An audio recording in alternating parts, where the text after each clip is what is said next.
我穿越了。穿越前，我当了10年太子妃，机关算尽，终于抱着幼子过金陵殿，不绕油尽灯枯，死后传承着云城宋家的真千金。虽然跟我的龙女没法比，但这时代倒是新鲜。就是这云子。宋雨堂，你别不识好歹，你一个乡下人能嫁到首富家是你的福分。微微替你履行了宋家大小姐义务这么多年，现在你却想害她嫁给植物人，你的良心让狗吃了吗？原主母女软弱可欺，当年被判出家门，小三孙美芳带着私生女宋若薇登堂入室，直到未婚夫出车祸变成植物人，才想起找回我这个亲生女儿回来打情。姐姐，我听说农村的穷女孩都很便宜，5块钱就可以跟老光棍睡觉，你嫁个植物人算什么？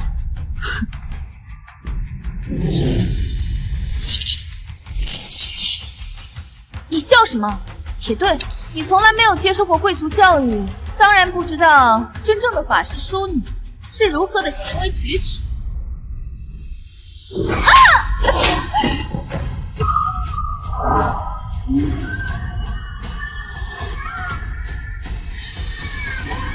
你敢打我！我不需要知道什么是法式淑女，我只知道中式礼仪廉耻就够了。果然是外室生的贱婢，满嘴污言秽语，狗叫。糖糖，我知道你和你妈妈都讨厌我，你有什么就冲我来，千万别惹你爸爸生气。孙姨娘，大小姐说话，你跟外室插什么嘴？你居然敢打我，还叫我孙姨娘！宋雨堂，你干什么？妈都教你些什么东西啊？现在新时代了，还满脑子封建糟粕。时代确实变了，但礼仪廉耻不变。孙美芳作为被资助的贫困生，却爬上恩人丈夫的床，还间接逼死，简直道德败坏。原主母女俩好欺负，可我曾是一朝太后。现在时代确实变了，不支持纳妾，但父亲跟孙姨娘生下庶妹时，还没跟我妈妈离婚呢。我是个有教养的人，你要是不喜欢庶妹和姨娘这个称呼，我可以改成小三和野种。你既然有教养，就应该知道我是你妈。赠你之约，媒妁之言，我让你履行婚约，嫁到江家，你就必须嫁。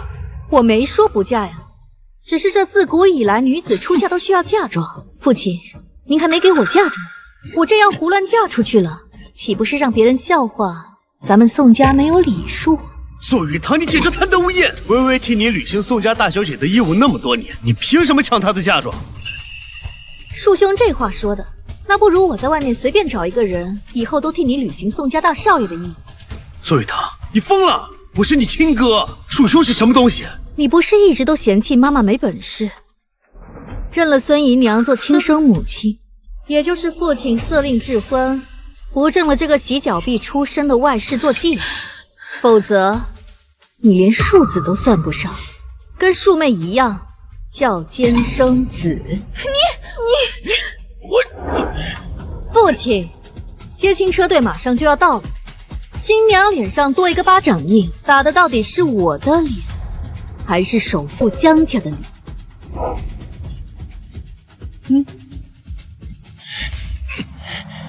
既然知道，那就乖乖上车，嫁过去。想要我乖乖的，那父亲的嫁妆就好好给过来啊。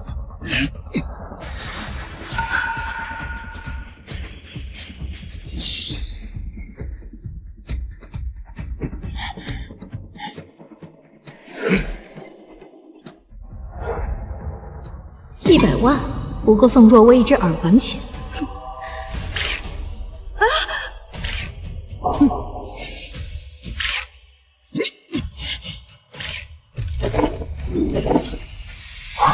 父亲，我是嫡长女。宋雨堂，你别跟我阴阳怪气的，再不听话，我就绑你上婚车。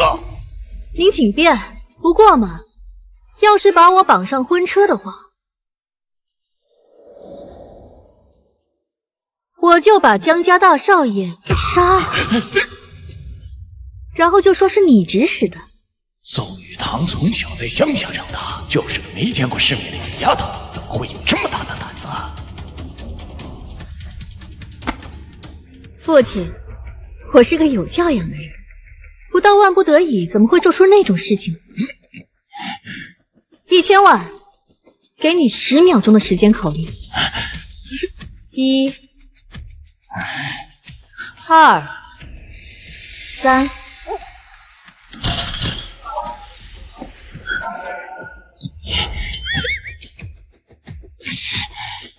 拿去！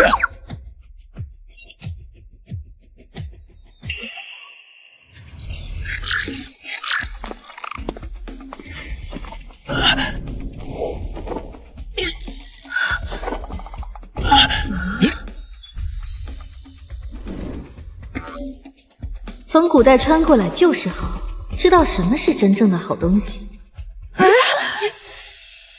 虽然父亲您这个老东西不懂礼数，但我毕竟是个有教养的淑女，给不出10里红妆，也不能空着手。这些东西就当做陪嫁了。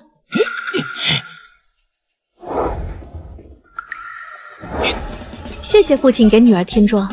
宋雨堂，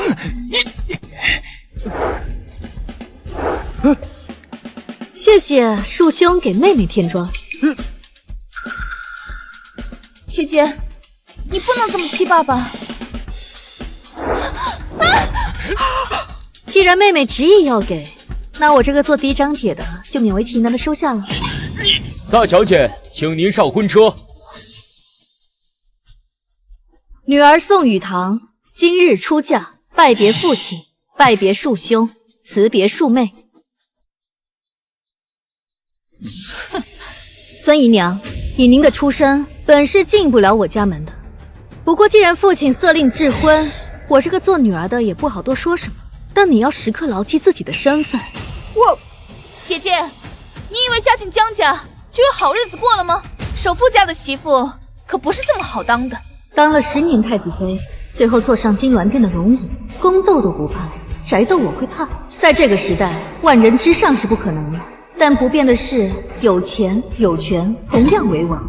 嫁进首富家是我唯一能抓住的机会。妹妹还是管好自己吧，毕竟庶女终究是上不了台面。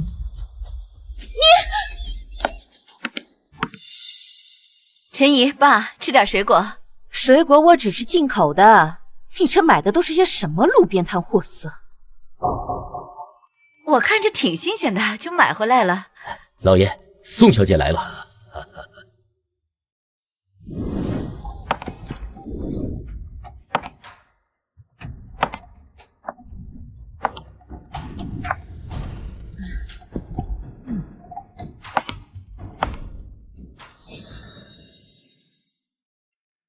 这一路你辛苦了，有没有晕车啊？哦，对哦，家里备了些水果，我不知道你喜欢吃什么，所以我都给你洗了一点。这是我婆婆，那这位是秀兰，给老爷子倒杯水。哦，老爷子的白月光情人陈如英，这位应该是他生下的庶子江晴雨和他的妻子吴彩霞。啊，好。是小唐来了吧？新媳妇头一次上门，要留个好印象。给你买的新衣服，你怎么不穿啊？哎呀，儿媳妇第一天来，总得做几个像样的菜才行啊！我一土啊，就去城北的菜市场买土鸡土鸭，穿着好衣服，那不糟蹋了吗？那你买完菜回来就应该换了呀。王管家说儿媳妇下午这跟原主有的记忆倒是没有偏差。我公公是老爷子的亲生儿子，当年陈如英未婚先孕，老爷子为了让她安心，把亲生儿子送到乡下，直到老爷子身患肾衰竭，才想起来找回江国强，却为换肾。吵吵嚷嚷的，像什么样子？国强和秀兰粗俗惯了，你跟他们置什么气呀？倒是这位宋小姐，这一进门也不知道跟长辈问好。我听说啊，你从小跟着妈妈在乡下长大，连高中都没读完。我们江家可是最讲规矩的，你既然嫁进来了，这以后必须得守规矩。陈姨，新媳妇脸皮比较薄，您作为长辈就不要跟孩子一般计较了吧。秀兰，你回江家也有1年多了吧？怎么还是一点规矩都不懂？既然知道错了，那我也就不为难你们了。你们夫妻2人就带着新媳妇儿去祠堂跪1天1夜，这件事我也就不追究了。哎，哪有让新媳妇跪祠堂的道理啊？那我们2口子去跪行不行啊？国强，我知道你从小没人教，但是你得明白，这家有家规，尤其是像我们江家这样的百年名门，你是江家的长子，这最要紧的呀，就是有家教。妈，你怎么打人呢？老爷，他打我！你还知道我公公是江家大爷，老爷子跟他说话，你一个女佣插什么嘴？宋雨堂，你算什么东西？你敢打我妈？贱婢之子更没你插嘴的份。别胡说，这是你陈奶奶和你二叔。我本只想在江家分一杯羹，不想招惹这老爷子心尖上的人。可陈如英欺人太甚，公婆更是老实人，我要是忍下，怕是以后没好日子过。都怪我爸没搞清楚，跟我说的是，咱们家奶奶走了以后，爷爷便没再娶。这来了才发现，还有一位老姨奶奶和一位庶出的二叔。是我冒昧了。宋小姐，我好歹也是国际上有名有姓的舞蹈家，你怎么能说出这种话来侮辱我？您又不是我们家的佣人，跟我们家也没有血缘关系，跟爷爷也没领证，不叫你姨奶奶，那应该叫什么？爷爷，我们做小辈的本来不应该说你，可这要是不说的话，丢的还是咱们江家的脸。您是个有身份的人，怎么年纪大了，反倒在这事上犯糊涂呢？我糊涂？您要是真喜欢这位女士呢，可以把她娶进家门当姨太太，但她现在不是姨太太。您一个官居的老人，当着我们这些小辈的面跟她拉拉扯扯，算什么样子？得亏我还是懂点规矩的，就算没弄明白，也尊称一声老姨奶奶。这要是换个什么新潮的年轻人，说话直，当着面喊老三、老贱货什么，这不是丢了咱们家的脸吗？坤哥操劳了一辈子，如今不过是念着旧日情分，留我这孤苦无依的老朋友在家住几天。你这样说话句句带刺，不是往坤哥心窝子里戳吗？我这读遍4书5经，学遍礼仪廉耻，也没听说过哪位先生的女性朋友可以到他家里指手画脚，罚别人的儿子媳妇儿跪祠堂。这规矩倒是挺特别，就是不像华国人。我们江家是什么时候入了倭国国籍吗？大喜的日子闹什么闹，都少说几句。新媳妇儿第一次进家门跪祠堂的事情就算了，但是敬茶还是要敬的。请祖父、爸妈上座。我请这位陈女士和叔叔让一下。坤哥，既然你家儿媳妇容不下我就带着秦玉他们一家搬走好了。我心腹第一天上门拜见长辈，跟你有什么关系？照你的逻辑，你应该连夜买张站票跑到故宫去住几天。保安要是赶您，就说他容不下你，然后1哭2闹3上吊，让国家把故宫转到你名下。如一，你和景宇先到一边去。哎呀，去呀！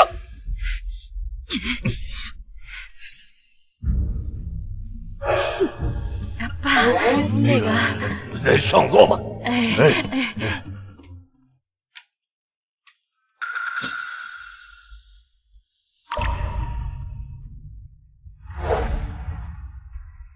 请祖父用茶。都说这丫头没文化，可这副做派倒像是见过世面的，倒像极了当年江家风雨飘摇之际，带着我独自撑起整个家族的母亲。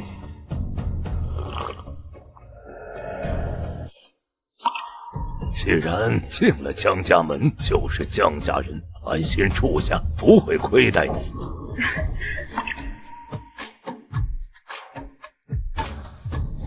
谢祖父，请父亲用茶。嘿嘿，好孩子，好喝好喝。来，拿着。谢谢父亲，请母亲用茶。好好好。哎，这是慕言的房间，委屈你暂时住下。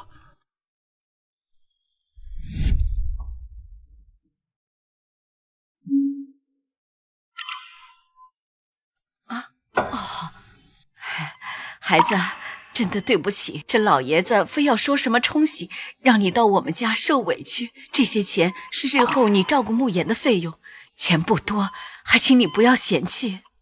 爸妈，你们放心，我既然嫁进来，就会一直留在江家。好好好。那你先休息，有什么需要就跟我们说啊。对，你先休息啊。果然，无论在哪个时代，女人要想过得好，最重要的还是钱和权。最好能想个办法，把江晴雨一家全干掉，再生几个孩子，首富家的家产就全是我的。什么？不是说我老婆高中都没毕业，在润发发杀了3年鱼，是个胆小内向的普通女孩吗？这腹黑的精神状态，满脑子的打打杀杀，到底是怎么回事？玉堂，休息好了吧？快下来吃晚饭吧，正好你弟妹他们也回来了。江晴雨的儿子，江慕言的庶弟江思年。好，我马上就来。哎，好。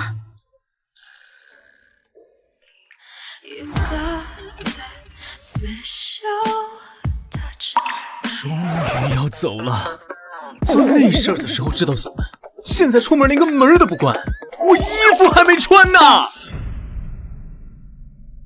儿媳妇来了，来，快坐，快坐。你爸呀，给你做了好吃的。来，尝尝这个汤，我一早啊去菜市场挑的，炖了1个下午呢。谢谢爸。好喝，喜欢就好。明天啊，让你爸再给你做。对，这乡下买的土鸡呀，太脏了，这味道还冲。我还是喜欢吃法国农场培育的有机鸡，这口感细腻，还没有异味。我倒是觉得很香，麻烦大伯也帮我盛一碗吧。可以。这应该就是弟妹江思年的妻子温静言，看起来倒跟江晴雨一家不太一样。真的很香，谢谢大伯。不客气，喜欢喝就好。哼，真羡慕三嫂，还有3哥疼爱，还有大伯的鸡汤喝，不像我，只是一个司机的女儿，受尽委屈，还不如死了算了。这是谁啊？她是你二叔的养女江诗雅，她爸爸是你二叔的司机，当年为了救你二叔的命，他父母都去世了，所以二叔就收养了她做干女儿。你明明知道石雅特有抑郁症，心思敏感，你还敢这么激怒她？赶紧给她道歉，否则别怪我对你不客气。静言，这就是你的不对了。静言，今天好歹也是团圆饭，你怎么能这样啊？静言，你做嫂子的要有包容心。今天是慕言媳妇进门第1天，你这么欺负小姑子，怎么给嫂子做榜样啊？我道什么歉啊？我就是喝碗汤而已。我知道三嫂容不下我，像我这样低贱的人，不配待在江家，也不配喝大伯做的鸡汤，我就应该去死。大家不喜欢我也是应该的。真是，我们江家家大业大，一碗鸡汤还抢着噎着，果然是穷酸惯了。国强秀兰，你们做长辈的要有做长辈的样子，就算不懂规矩，也不能厚此薄彼偏心呢。省着碍了大伯和宋小姐的眼。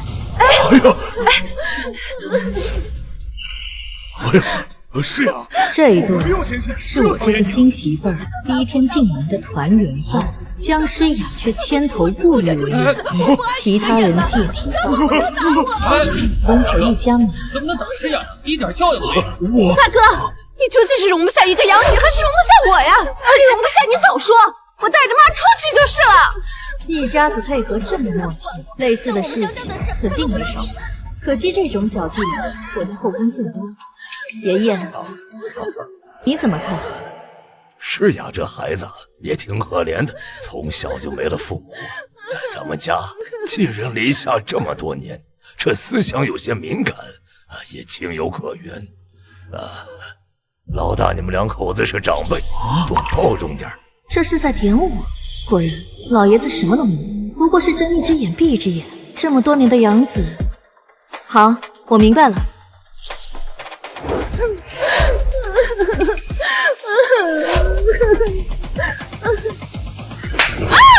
大晚上的你嚎什么丧？让隔壁邻居听见，还以为叶家恨。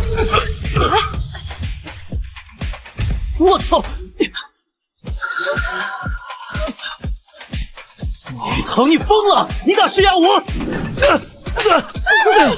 他有精神病，你也有啊！食不言，寝不语，在饭桌上吵吵闹闹，还对你长嫂直呼其名，像什么样子？宋玉堂，你太过分了！你凭什么打我儿子？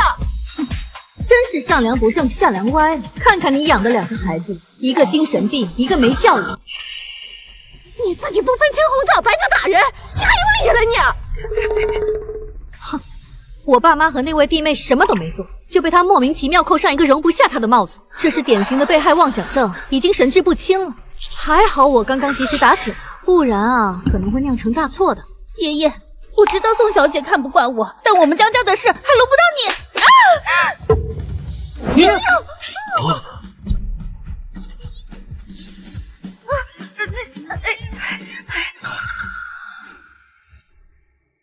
爷爷，您看他这病是越来越严重了。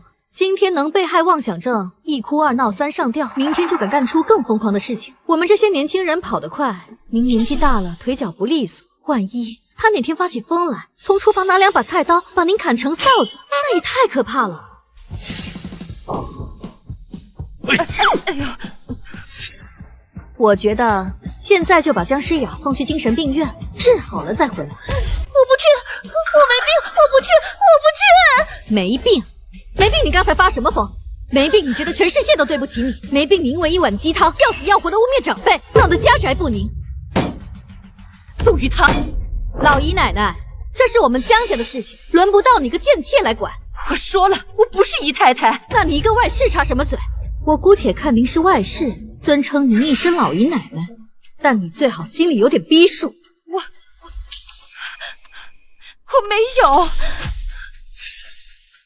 我觉得还是把姜诗雅送去精神病院比较好。当然，治疗费用由我们姜家出，也算对得起她父母的救命之恩。你个土包子，你不懂别乱说。诗雅那是抑郁症，跟精神病有啥关系啊？抑郁症大多数是害自己，像她这种觉得全世界都对不起她的，叫精神病。你，妹妹，你自己选吧，是现在乖乖吃饭，还是我立刻打电话把你送到精神病院？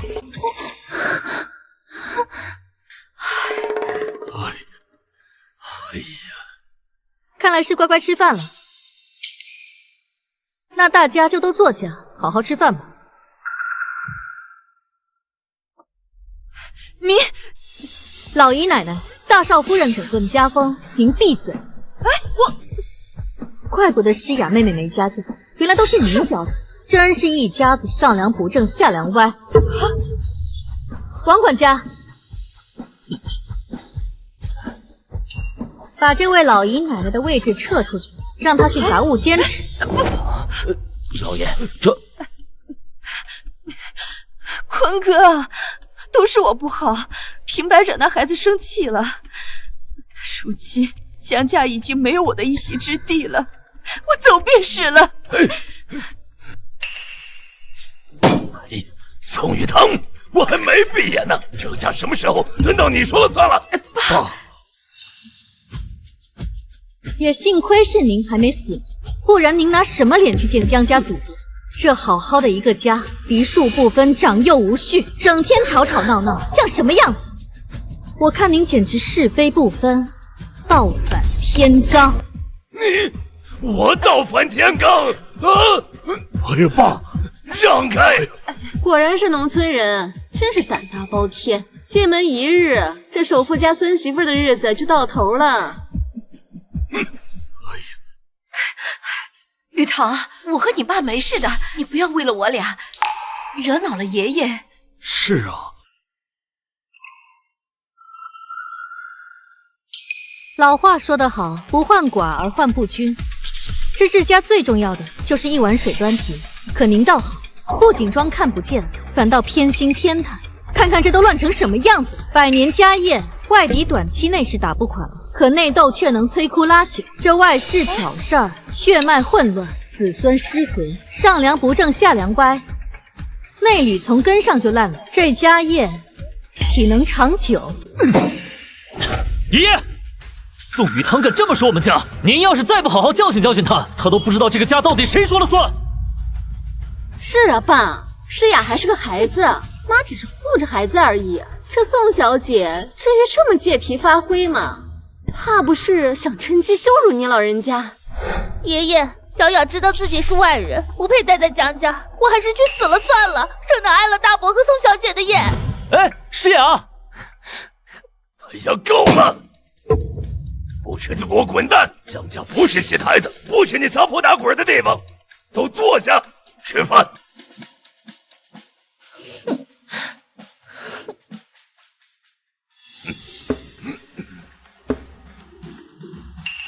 宋雨堂，你跟我来一下。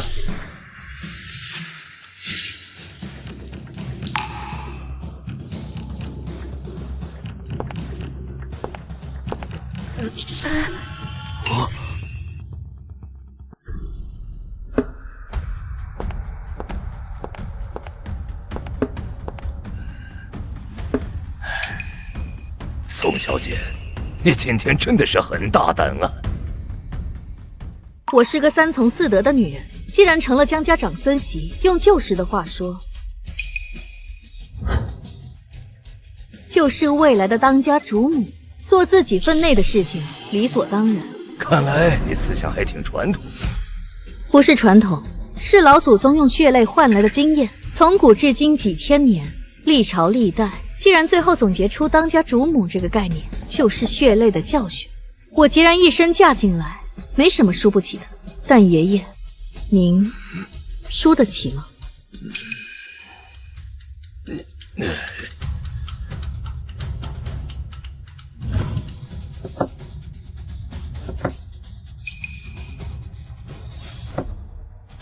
如果你真的有本事，那他就是你的了。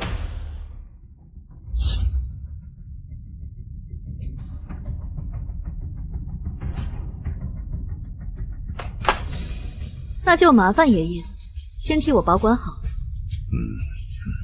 好，去吧。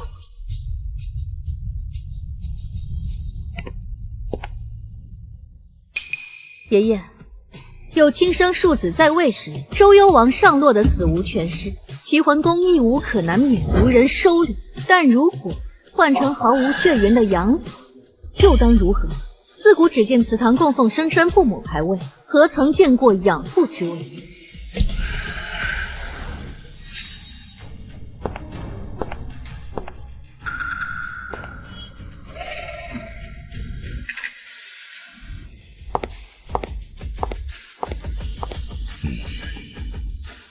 宋雨堂，不管你有多少手段，只要我撒撒娇，老爷子就会心疼我。坤哥，那宋小姐说话也太难听了，一口一个姨太太，一口一个外室的，都是我不好，是我让你遭人侮辱的。现在的年轻人像雨堂这么守礼的不多了，他初来乍到不懂规矩，你多担待。坤哥，其实这些年我一直后悔当初离开你，现在我们都老了，要不我们结婚吧，也算是圆了年轻时的遗憾。哎呀，淑英啊，现在这样就挺好的。你真是嫌弃我了？哎呀，我们都老了，别再折腾了，能这么清清静静的相伴几年，也算弥补了年轻时的遗憾。我明白了，是我痴人说梦了。都这把年纪了，我还被人骂成老三，我还不如死了算了。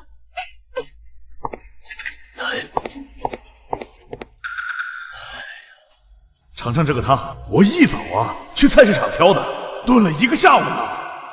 爷爷，小雅知道自己是外人，也不配喝大伯做的鸡汤，我还是去死了算了，省得碍了大伯和宋小姐的眼。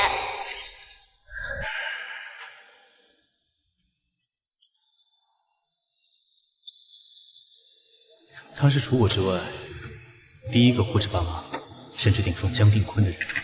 我这新媳妇儿真是越来越有意思了。门怎么没关？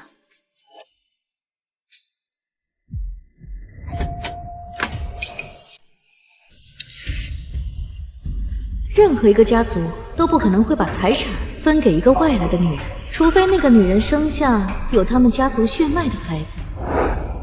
怪不得愿意嫁给一个植物人，还真是目标明确，没安一点好心。要是真让她生下孩子，为了独揽大权，她有可能会弑父留子。昨晚还算风平浪静啊。她起床了吗？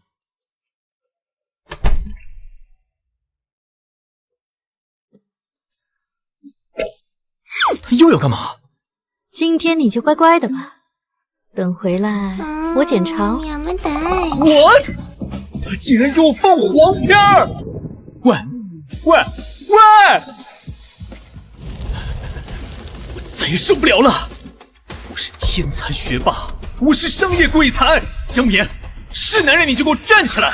我再也受不了了，我1秒也忍不下去了！我醒来，立刻，马上！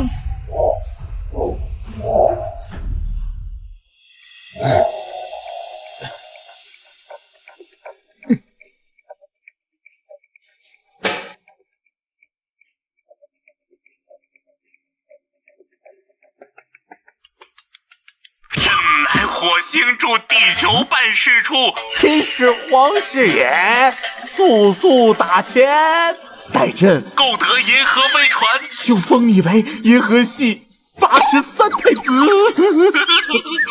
小川，是我，醒了。哦，你是真的失散多年的野生奥特曼！叮咚叮咚叮咚。我备份了你女装跳极乐净土的全高清视频，分别藏在了不同的云端。我要是出了什么事儿，他们会自动发送到。我操！江总，你怎么醒了？废话，你怎么成神经病了？咱们撞车那事儿绝对有鬼。那卡车司机是个癌症晚期啊！出事前1个星期，他女儿刚移植完心脏手术，他老婆账户里还莫名其妙多了一笔300万的海外遗产继承。所以现在江4年出卖公司核心技术的正确链已经被抹得干干净净。他们父子用皮包公司向境外公司转账的事儿，账面上也做得滴水不漏，只剩下司机这一条线。没错呀，我要是不装精神病，也难逃江晴雨的杀手。江晴雨在我爸被认回家之前，就一直在转移公司资产。陈如英可能一早就跟江晴雨动了心，且不信任老爷子。不过，目前我们父子手里的股份和他们不相上下，加上旁支的江晴雨一家实际占股并不多。为了得到更多，他们一定会有所行动。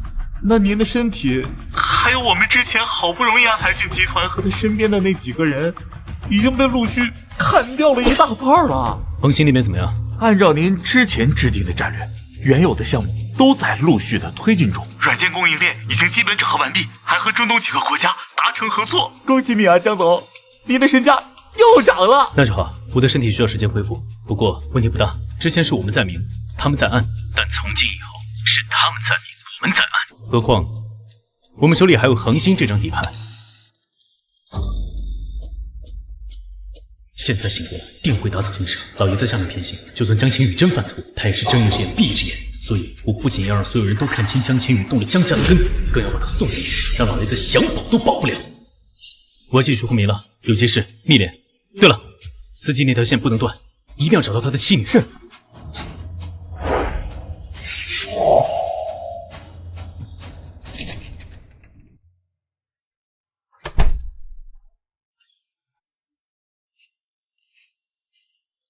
我是真的很好奇，我这么抽象的新婚妻子到底长什么样啊？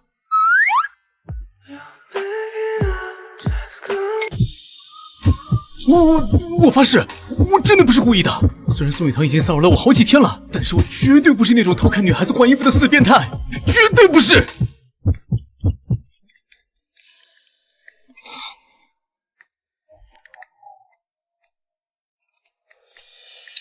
脸怎么这么红啊？原来是有效果了，那看来不错，明天继续。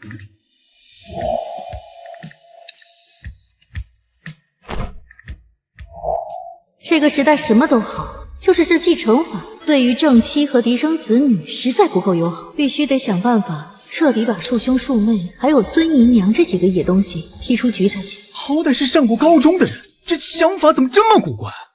我这新婚妻子究竟是什么人？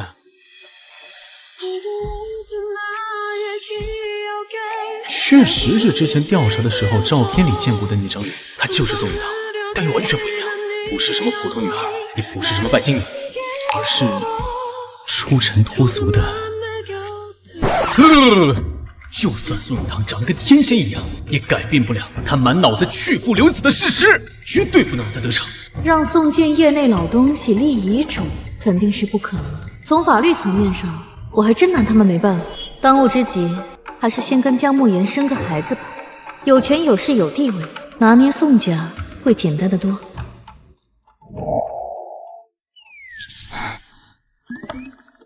怎么又是？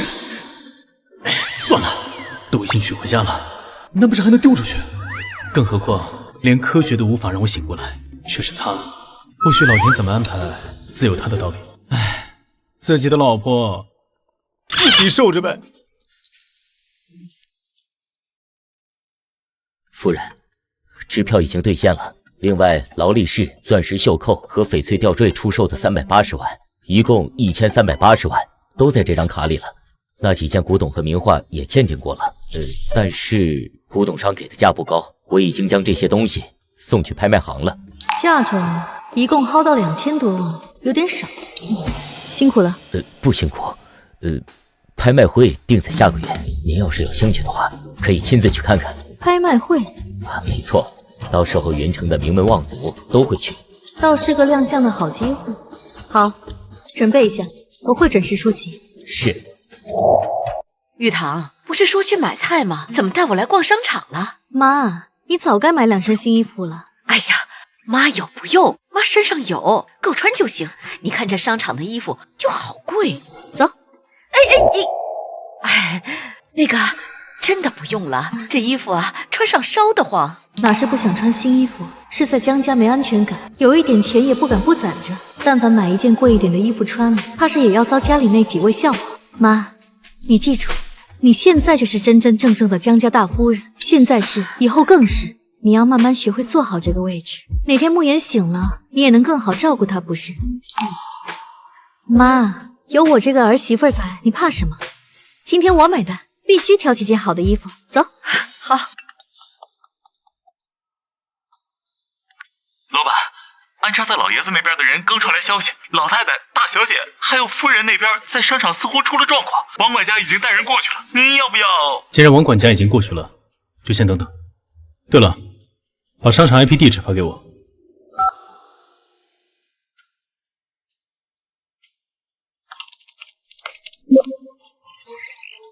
夏夏，有什么话好好说，家丑不可外扬。你先跟我回家去，有什么误会你们关起门来好好解决。哎，既然是家丑不可外扬，为什么你的好嫂嫂林露可以当众宣扬，之夏却不可以澄清？算了，程宇，我认命，我愿意把孩子的爸爸让给之夏，愿意把他的卡给之夏刷，你们就别再为难我们孤儿寡母吧。你的丈夫不是已经死了吗？法律上已经死亡的人怎么跟之夏在一起，怎么做团团的爸爸？你够了，宋雨堂，你别太过分。光光的爸爸是我亲哥，他现在去世，我就是光光的爸爸，有什么问题吗？所以一开始林露说之夏刷他孩子爸爸的卡，抢他孩子的爸爸，说的都是你季承宇，对吗？江之夏，我早就说过了，我们已经没有关系了，你还要纠缠我到什么时候？要不是光光的爸爸临终嘱托让我照顾你，我根本就不可能让你留在季家，更不可能让团团叫我爸爸。季承宇，你还是不是人呢？你双腿残废被赶出家门的时候，是之夏救了你的命，还义无反顾的嫁给你，你现在居然为了这个女人污蔑她，纠缠你。季承宇，警察已经在来的路上了，婚姻系统登记的清清楚楚。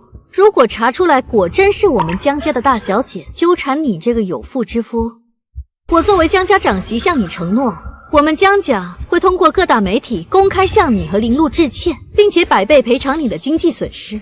但如果是污蔑诽谤的话，季总，话可要想清楚了再说。大小姐说的没错，今天这么多人在这，您把话说清楚，究竟是谁在纠缠谁？谁才是您的合法妻子？我们家老爷虽然年纪大，但眼里容不得沙子。夏夏，我都是一时糊涂。自从大哥去世以后，露露她受了刺激，得了狂躁症，医生说她不能再受刺激了。我只想顺着她，所以我才会那么说的。对，我和程宇是清白的，你们这么污蔑我，我不如死了算了。清不清白我不知道，我只知道一个死了丈夫的正经女人，不会整个人都贴在小叔子怀里。既然弟媳这么容不下我，那我活着也没有什么意思了，都别拦我，让我去死！露露，那去吧，反正自杀谁也不用担责。王管家，现在就给林小姐挑一块好木，再配上专业的丧葬团队，费用江家出。光光没父没母的自然是孤儿，王管家顺便联系孤儿院。江家仗势欺人呀，不给我们孤儿寡母留活路呀！继续，反正丢的也不是江家的人。够了，之夏，你就跟我回去吧，我知道错了，今天晚上我亲自给你下厨。哎，那你先把盗刷卡的事情说清楚。嫂子，我这样对吗？对。没有盗刷，那卡是我给你的，让你给新嫂子买礼物。你一上来就打我，说我盗刷你孩子父亲的卡，你是不是要因为这件事情跟我道歉？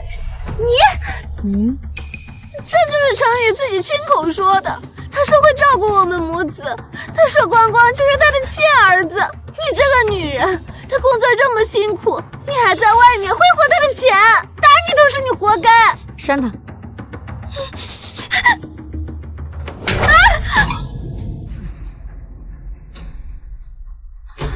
我打的就是你，我才是季承宇合法的妻子，你凭什么拿着他的卡？你凭什么把持着家里的财政大权？你凭什么全身上下穿金戴银？你连买一袋狗粮都要几千块，但我们母女俩一个月的生活费却只有100块。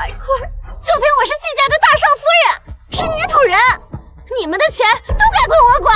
好，那我们就法庭见，让法律来判断。程宇，你看这个女人，我就说吧，这种穷门小户的女人嫁给你就是为了钱，每个月给她100块钱生活费都不够，她还要闹上法庭啊！程宇，哦，原来我们江家是穷门小户，我们江家的千金每个月只配领100块零花。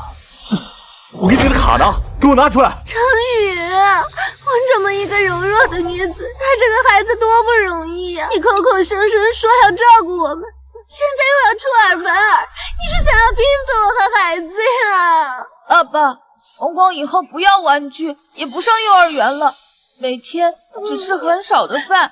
爸爸别不管我们嘛。之夏，要不给他们一口饭吃吧？但你放心，副卡在你手里，你想怎么花都随你。你说你错，那行，你该给我看，空口说白话。把卡拿出来，否则你别想再从我身上拿走1分钱。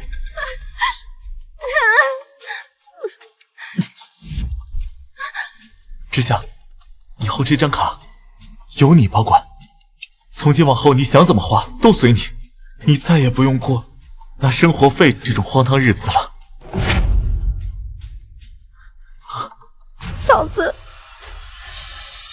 就一张卡吗？你季承宇作为现在季家的嫡亲骨肉，之夏作为你的妻子，一张卡就打发了？宋谢谢，那您到底什么意思？从今以后，之夏作为季家主母，掌管财政大权，无关人等一律逐出季家。怎么不愿意？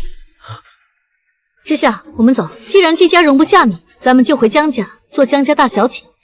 我愿意。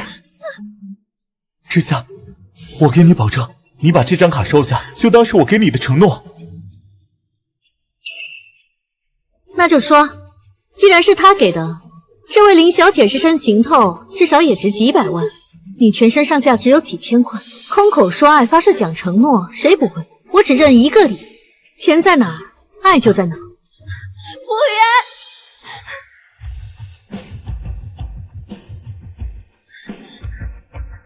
比他身上贵的衣服和包包还有首饰，我全都要，从头到脚的女童装我各要10件，我都要最贵的。走。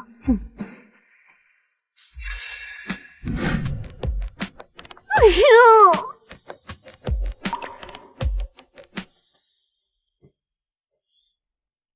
你受苦了。就算是女儿，也是人生父母养的，不存在什么嫁出去泼出去的水。不管以前怎么样，以后都有嫂子给你撑腰。谢谢嫂子。慕言这个媳妇儿，咱家是娶对了。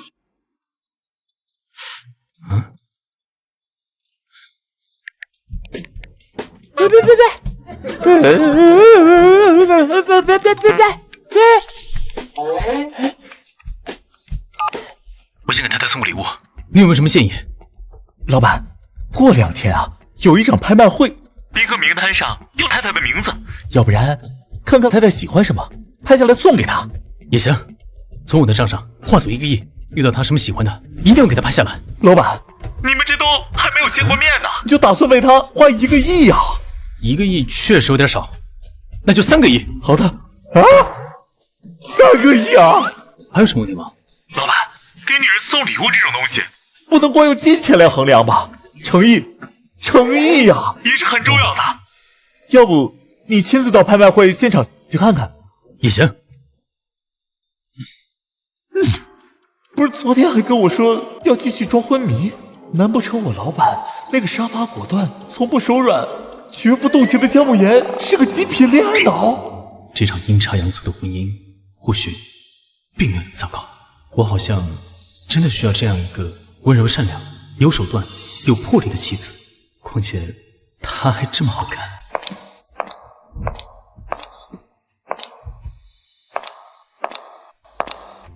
呀，雨堂，哎呀，你这样穿真的太好看了。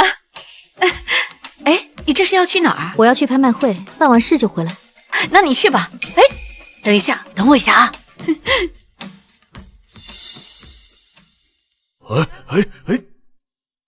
卡卡。玉堂啊，听说这拍卖会上的东西都挺贵的，这些钱你拿着，看到喜欢的东西你就拍。对。我的好女儿，进宫之后娘就照顾不了你了，娘没本事，只有这些银子，你带着打点一下，万事小心，知道吗？女儿铭记在心，娘，女儿一定会出人头地的。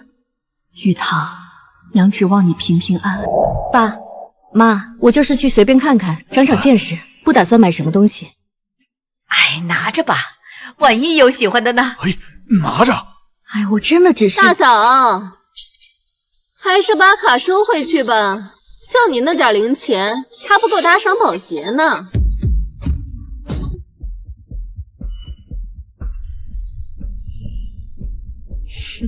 彩霞，话不能这么说。国强、秀兰，这话呀，你们可别往心里去。这毕竟这拍卖会呀，也不是什么人都能去的地方。不过你们要是想去见见世面的话，换身衣服跟我们去也行，顺路嘛，带你们一起去见见世面。大伯这身衣服怕是不太合适，门口是有安检的，到时候别被当成厨房送货的拦下来了。可不是嘛，大哥大嫂啊，就在家待着挺好的，去那种地方干什么？去了也是丢人啊。走。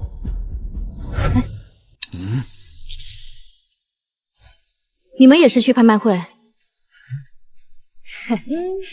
这闲着也是闲着，随便去看看，拍2件喜欢的。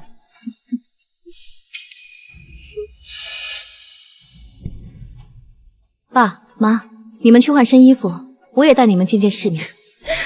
大嫂，不是我说你，你从小在乡下长大，知道什么是拍卖会吗？知道拍卖会的大门往哪儿开吗？不要以为是超市想进就能进的吧。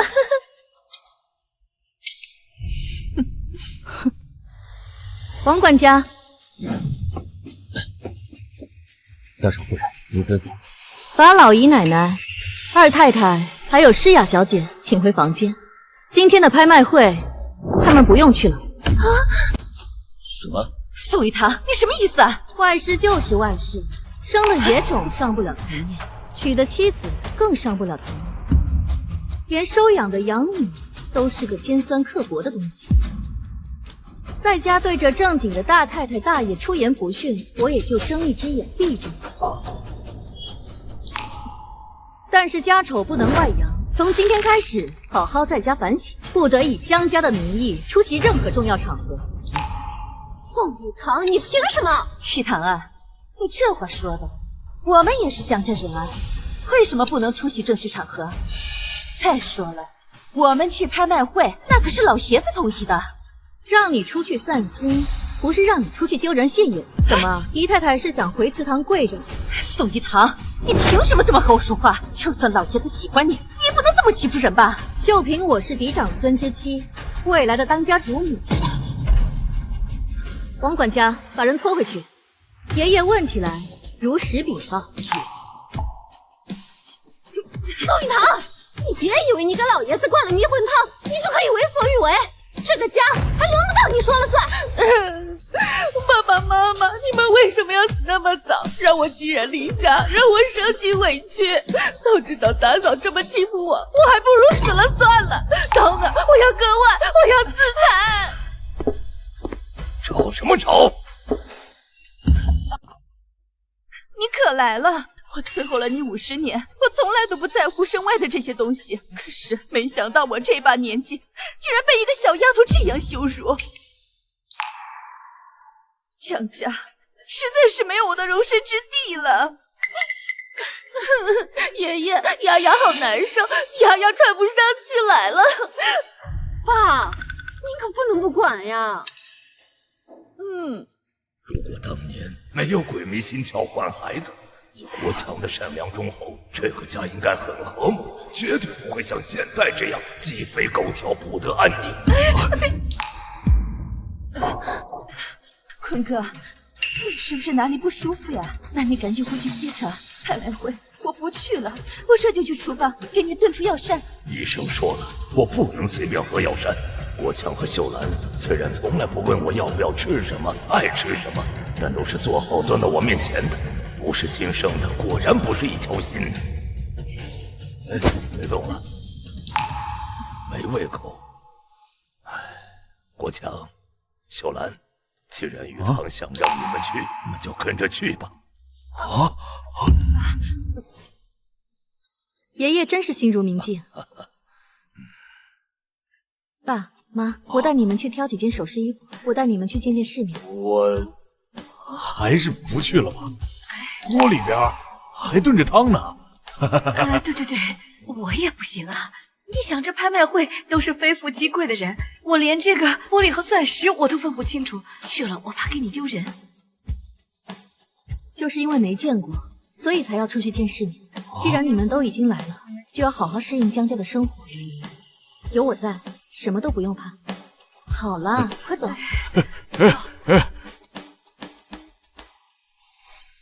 坤哥，你累了，别烦我。王管家，看好大门。是。坤哥，爷爷。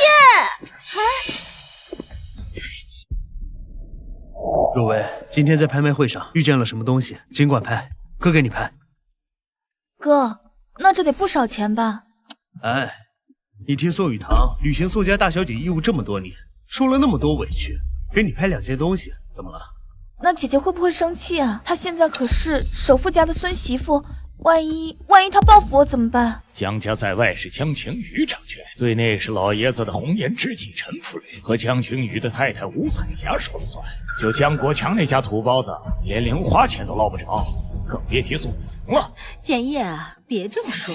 虽然雨堂那孩子被他亲妈教的心思恶毒，但到底是你的亲生女儿，我还是希望她能过得好。是啊，爸，姐姐再不好，也是我们宋家的人。我在外面从来都不说她那些事，就怕给咱们家丢脸。还是你们母女贴心呐，不像宋雨堂他妈，一个女人不在家好好相夫教子，非要在外面抛头露面，到处宣扬她如何能干，如何辅助我白手起家。哼，那个孽女也随她了，半点没把我这个亲爹放在眼里。好端端的提他们俩干什么？咱们才是一家人。就是，咱们才是一家人。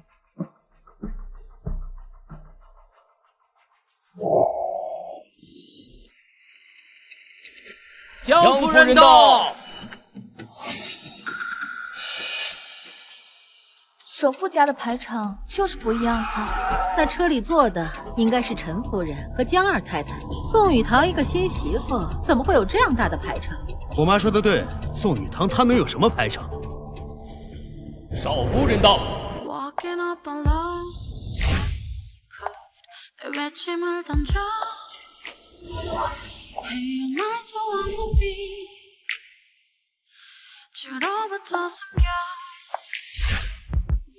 Run into the frozen time 하늘을 돌아서 차가운 바닥에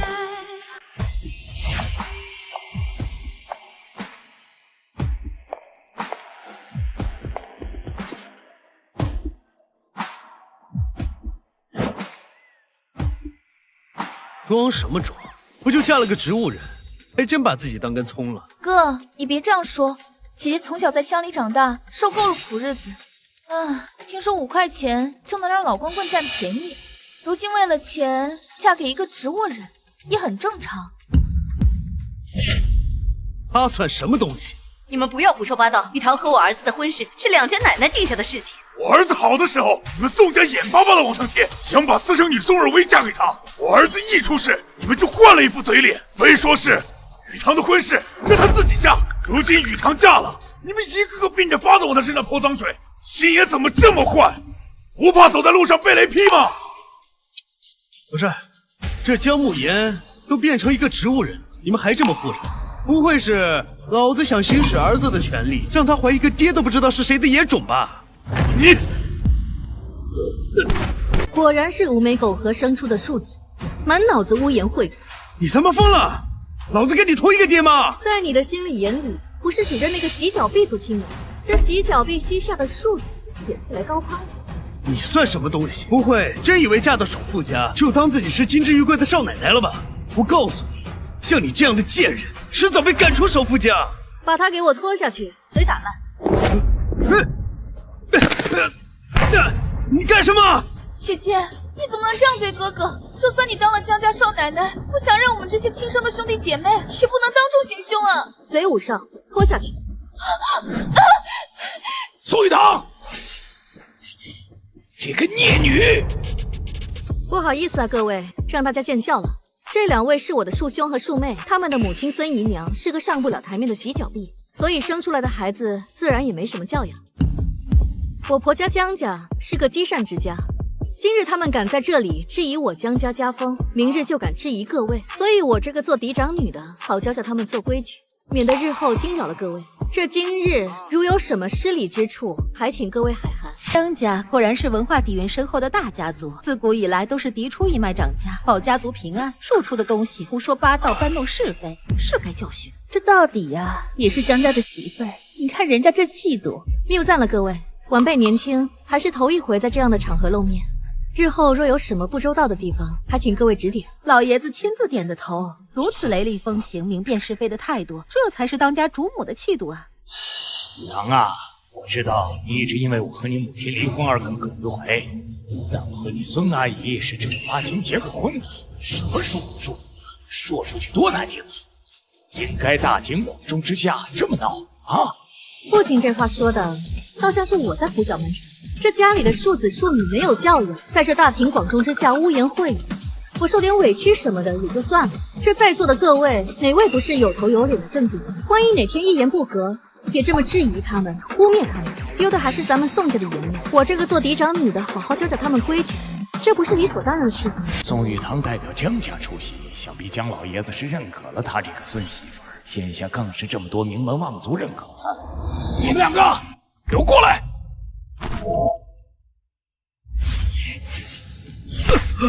混账东西！这几年老子忙于生意，没好好管教你，从哪儿学来这些乱七八糟的话？立刻给宋玉堂道歉！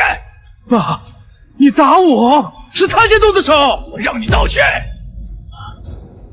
爸，你怎么能？恕兄恕妹要是这样勉强就算了。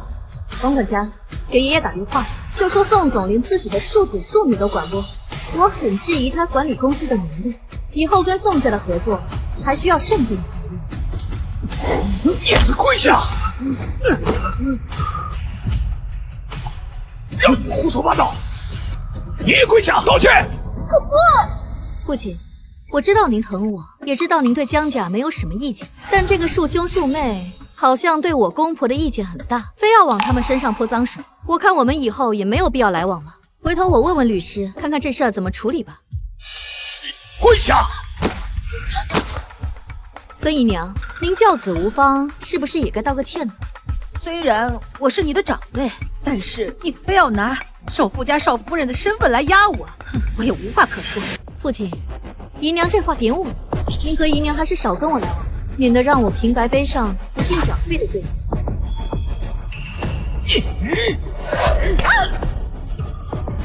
让你道歉你就道歉，哪有那么多废话？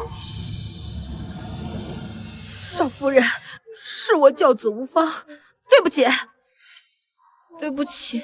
你他妈算什么东西啊？凭什么让我跪下来给你道歉？父亲，你看这……我让你道歉你就道歉，再废话，老子听你的卡。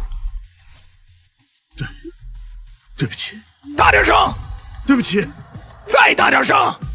对不起，对不起，对不起！哎呀，庶兄，你这是干什么呢？我作为嫡长女，宽宏大量，不跟你们计较。你该道歉的不是我，而是我的公公婆婆。凭什么？对不起，江叔，对不起，江阿姨，还有你，道歉。庶妹毕竟没有直接造谣，道歉就不必了。对，谁造的谣，谁道歉，其他的人没关系。这就恨上了。看来这个拼拼凑凑的四口之家，果然如我所料的，就是个草台班子。宋建业利益至上，宋明哲到底不是孙美芳亲生，孙美芳母女俩本来就不是什么好东西，我不过略施小计就收了嫌隙。接下来我要把这把火烧得更旺，最好闹出点人命来，到时候就能坐收渔翁之利。那个玉堂啊，亲家我，那咱们就先进去了。爸，一起进去吧。爸一向最疼我了，一会儿可得好好给我拍个宝贝哦。哎呀，好，只要你喜欢，什么都给你拍啊！哥，还愣着干什么？一起进去啊！宋玉堂，你别想着找我报仇。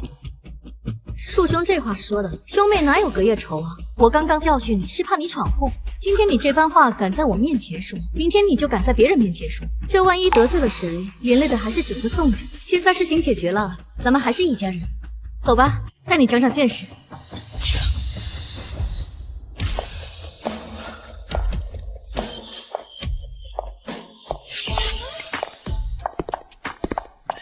哎呀，想必这位就是江家的大少夫人吧？少夫人大驾光临，今天的拍卖会真是蓬荜生辉呀！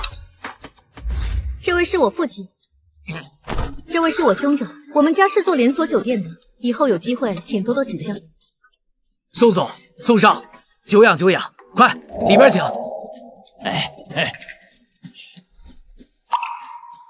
爸，还愣着干什么？跟我去包厢坐吧。好。有包厢啊！这包厢坐的都是什么人？你一个姨太太，一个庶女，还敢往里凑？这让人知道了，还以为我们宋家打人的脸呢。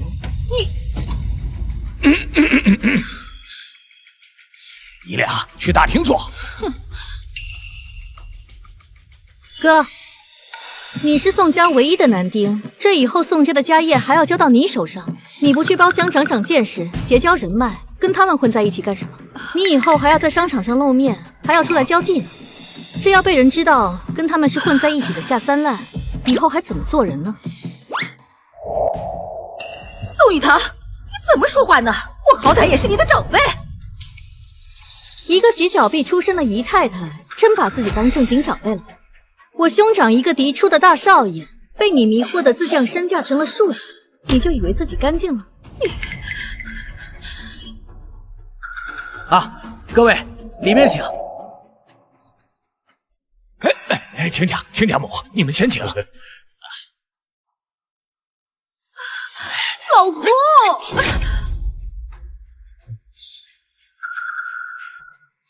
不好意思，根据拍卖会的规定，没有主人的邀请是不能进入包厢的。二位位置在那边。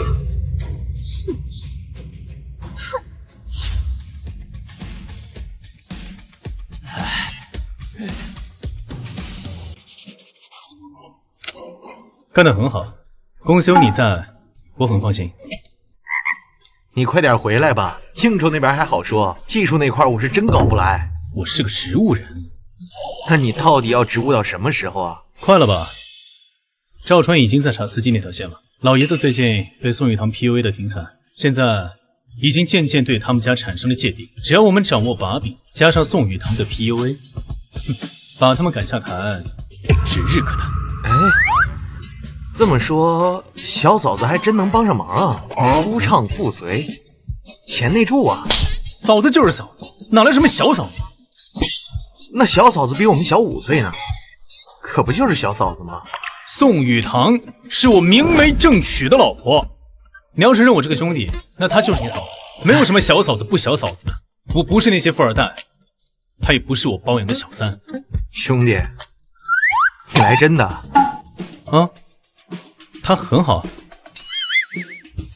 那你可得看好喽，嫂子这样聪明的大美人啊，肯定有不少人盯着呢。我老婆好看，这个我自己知道。恋爱呢？闭嘴吧你！拍卖会开始了。各位贵宾，本次拍卖会现在正式开始。这枚钻石胸针是来自荆州博物馆，起拍价200万。这个好看。210万。还有要加价的吗？爸。哦。210万一次。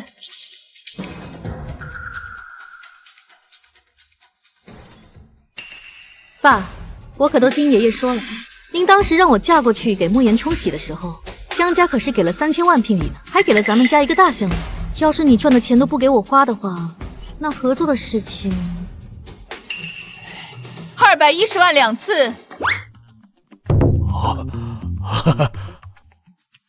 闺女啊，我这就给你爷爷打个电话啊，我给他捐过肾，他肯定听我的。你这孩子就是性子急，你想要的东西啊，爸爸什么时候不依你啊？啊？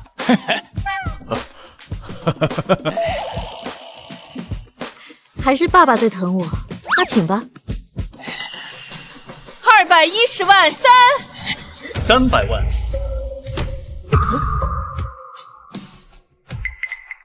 还是爸爸最疼我，那请吧。拍他，买。这个嫂子又不喜欢你，拍她干嘛？你嫂子要设计陷害宋家，我帮她爸提提价。行，300万。喂，你疯了？200万已经到顶了，再叫就议价了。放下！你又不是不知道你爸的德行，非骂你不可。再说了，我又没那么多钱给你补。350万。爸，对面那位肯定还会出价，等加到400万，我再跟宋雨堂说不值，看下一件好了。350万一次，350万2次，还有要加价的吗？350万3次，成交。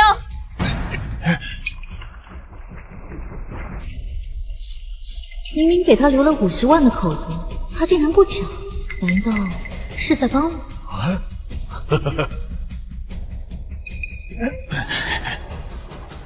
对面是谁啊？哎，少夫人，里面是一个科技新贵，叫恒星，他是海外发家的，实力不错。包厢里坐的人姓顾。哎，秀兰，你有没有觉得对面包房那声很熟啊？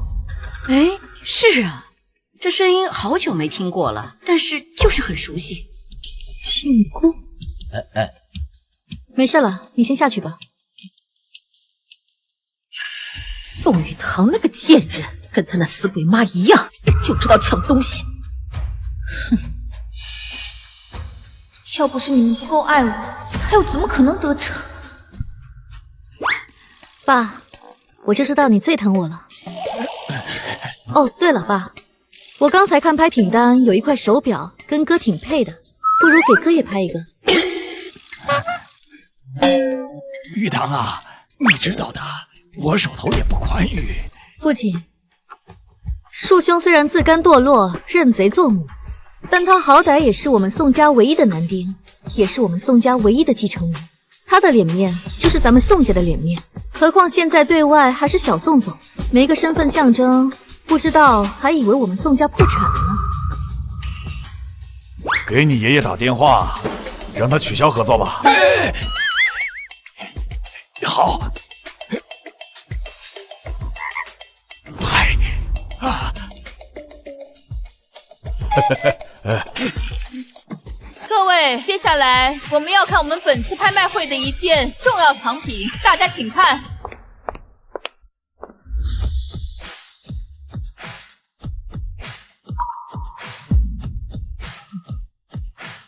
起拍价8000万。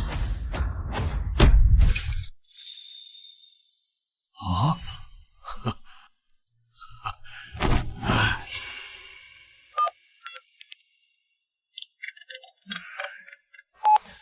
喂，爸，给点钱，嘿嘿。要多少啊？2万。行，我这样才快啊！给你打200万。2亿。滚犊子！2亿。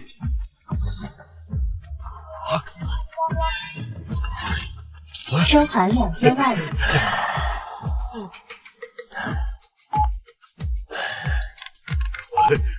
喂，爸，头回去拍卖会啊，喜欢什么就买点。不过你们两口子和玉堂都不懂那些东西，随便玩就行了啊。哎，谢谢爸。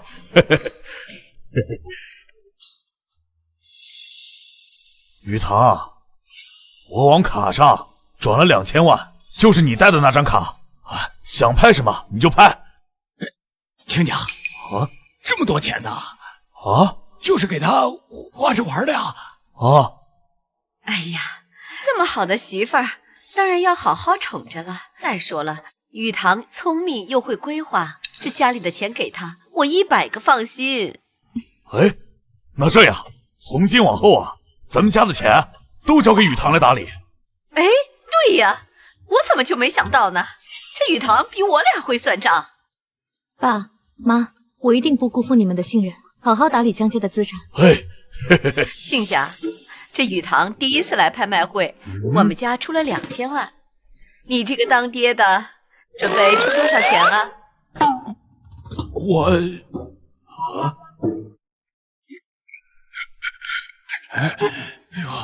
我去拿厕所。亲家，你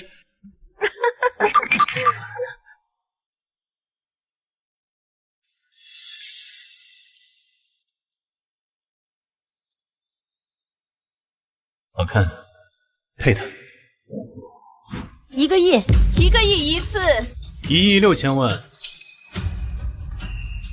1亿6000万一次，1亿8000万，2个亿，2个亿一次，2亿2000万，2亿2000万一次，2亿8000万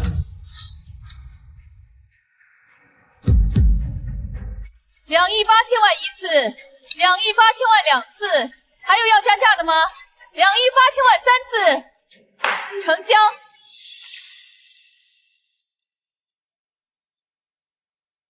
这包厢里坐的到底是谁呀？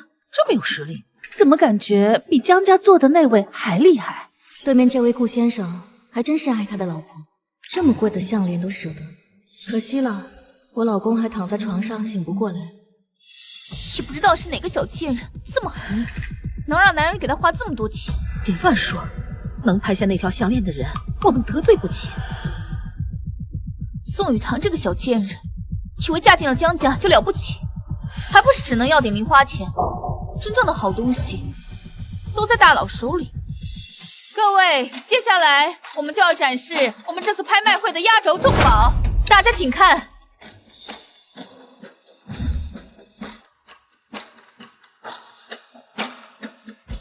这什么东西啊？就这压轴？看起来像是古籍，但是也不至于压轴吧？各位贵宾，这是一本来自景朝的书札，这本书札的主人呢，是我们景朝御膳房主管何双喜。小喜子雨堂，你认识啊？小主，这是蟹粉酥，我亲手做的新品，您尝尝。你脸怎么了？没事儿，不过是御膳房的太师傅们被其他宫的娘娘训了，拿我出了气，才肯让我用小灶台。小喜子，我不吃也行的。哎呀，小主，我本来就爱做饭，何况我的命本就是你救的，要不是你，我今天连锅勺都端不起。小主，你放心吧，以后只要我在，我就变着法的给你做好吃的。我们都要好好活着，要出人头地。好，等我熬出头，定给你在京城开一家最大的酒楼，再开到大江南北。没有，看书了解过。这个人我听过，是何氏餐饮的鼻祖，景朝的厨神，还真有这个人呢。我还以为是何家往自己脸上贴金呢。时代更迭，这本食谱早已失传，直到今天才重新现世。所以说呢，这本食谱不仅是千年文化的瑰宝，更是饮食文化的活化石。这更是厨神何双喜留给我们的绝世遗作。经我们专家团队评估，本件商品起拍价1个亿人民币，每次加价不可低于1000万。大家开始竞拍。2个亿，2个亿，2个亿一次。现在人可真有钱啊！是何家的人？什么何家人？何氏餐饮，史书上有明确记载，当年何双喜晚年出宫以后，开了一家酒楼。当年景穆宗御笔提点，将海清河宴4个字赐给了他。后来他收了3个徒弟，都随他姓。何氏餐饮就是他们其中一支的后人。原来是老祖宗的东西现世，怪不得这么下血本。哎，我记得你是不是说过，你爸也是这个什么何氏御厨的传承人？3个亿。这人谁呀？脑子有病吧？人家拍自己老祖宗的东西，他凑什么热闹？好像是我媳妇儿。3个亿。啊！这边出价3个亿，3个亿一次。闺女啊，咱家没有那么多钱。爸，您现在每天做饭是为了什么？当然是为了吃啊！咱们一大家人总得吃饭吧？当然了，这也是我的一个爱好。我呀，13岁就去餐馆学厨，这一辈子做饭，一天不做呀，浑身都难受。那您是在哪儿学的厨艺啊？说起来也巧啊，就是这个何氏御厨的一个连锁餐厅，在我们那儿。您真的是何氏一派的传人？这我也不知道我是不是啊，不过学厨的时候，亲师傅们瞎吹的都是。在我看来，所言非虚。小喜的厨艺最大的特点就是什么菜都能做，其次是爸做的每道菜都是我爱吃的。如果说爸是和氏一派的传人，那就对得上了。既然你觉得是，应该就是吧。爸，那以后我每天想吃什么，你都会给我做吗？当然了，你嫁到我们家就是我闺女，金银珠宝给不了你，这一口吃的还能满足不了你？想吃什么跟爸说，回头爸爸给你做。是啊，那些奥龙雪花肥牛我是种不出来，但是咱家后山呢，给你养几只肥鸡肥鸭，我还是可以的。再给你种上几亩有机蔬菜，让你爸做什么都可以。咱们都是普通人家，不就是一日三餐这点事儿吗？3亿1千万，3亿1千万一次，还有要加价的吗？4亿，这边给出了4个亿。这是谁呀？是江家，而且啊，那是江家刚进门的长孙儿媳。不愧是富豪，一张嘴就9000万，这到底是拍卖呀，还是烧钱啊？4个亿一次。我靠，你老婆疯了！看来这枚手札对他来说很重要。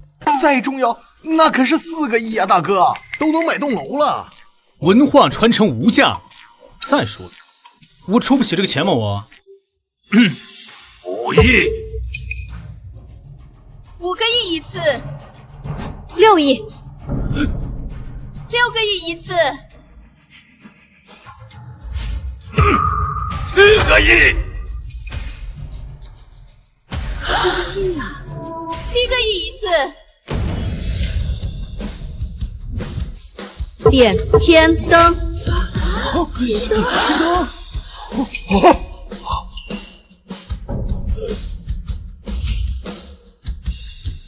点天灯点天灯，这女的疯了吧？云城竟然还有这号人物呢！她是江家刚过门的长孙儿媳宋雨堂。媳妇儿，啥叫点天灯啊？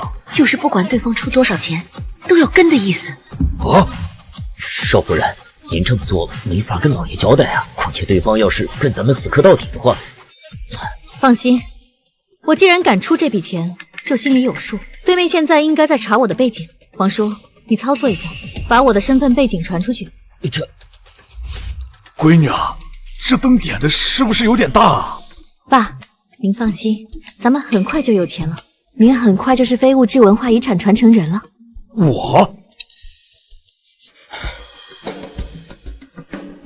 小川，帮我查一下我手上的流动资金还有多少。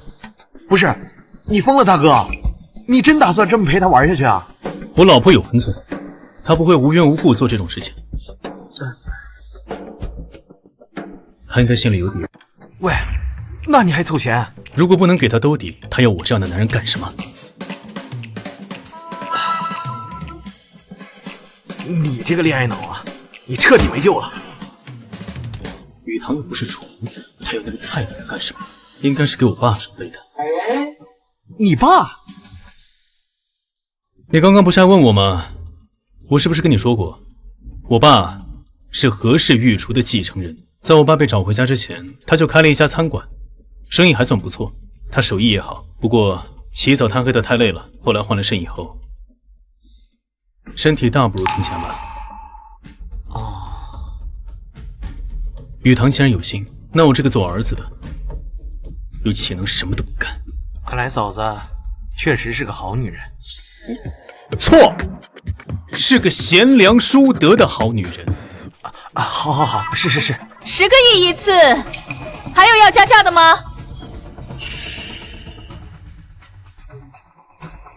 董事长，是江家的包厢。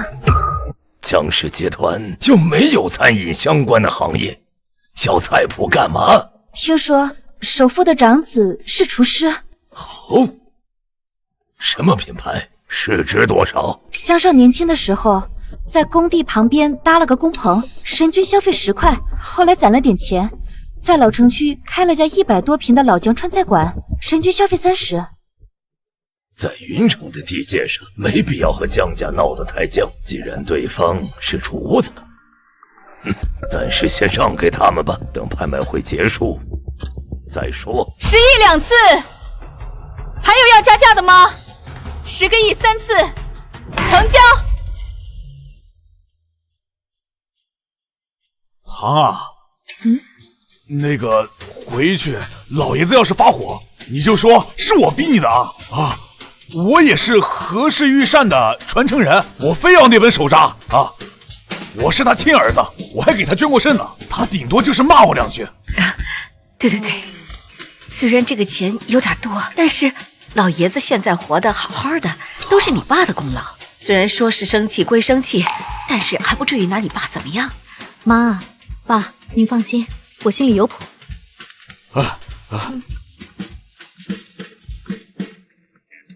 点天灯啊！谁给你的权利啊？花10个亿买个破手札！我告诉你，江家1分钱都不会出。你既然敢点天灯，那你自己想办法解决。爷爷，这场拍卖会，在他们眼里，我就是首富家的长孙媳。今天点天灯的不是我宋雨堂，而是首富家的长孙媳在点天灯。你要是不想认这笔账也可以，反正我丢脸丢习惯了，就是不知道您丢不丢得起。爸，我一辈子没别的什么爱好，就是喜欢做个菜。我现在肾也没了，也开不了餐馆了，只是想买个菜谱研究研究。你要是真不乐意给我买，那就把肾再还给我，我回去继续开餐馆，挣钱养家。不会真的不管咱们了吧？不会的。王管家，我跟你说了让你看好他们，你怎么搞的？行，别解释了，告诉他们，尾款由江家来出。少夫人，老爷子说了，尾款由江家支付。亲家，宋雨堂3个月前还在润发鲨鱼，连件好衣服都没穿过，如今竟然在江家呼风唤雨。早知道这样，以前对他态度就好点了。不过今天宋雨堂这么主动，不就是在示好吗？如果能抓住这个机会修复关系，还愁没好处。